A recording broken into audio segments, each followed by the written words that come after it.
Hey, it's Kevin here, your non-AI NinjaProxy guide, and today I'm going to show you how to integrate our proxies with the GoLogin browser. So let's check it out.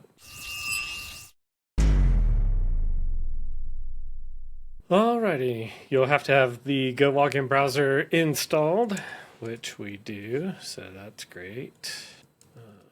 Go ahead and launch that. You'll be in a screen, actually. It'll look more like this. You will go over here to expand menu, proxies, and you'll click this plus button up here to add the proxy. Our proxies are HTTP, so you can just put, say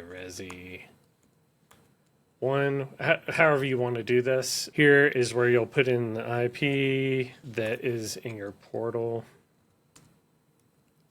and the port that's assigned, along with your username and password here. Let's go ahead and switch over to Zen just so you see what that looks like. So here, again, the proxy IP here, the port here, your username and password. So switch back over here. We'll do ninja-demo@ninjasproxy.com and the password, and you'll just say add proxy.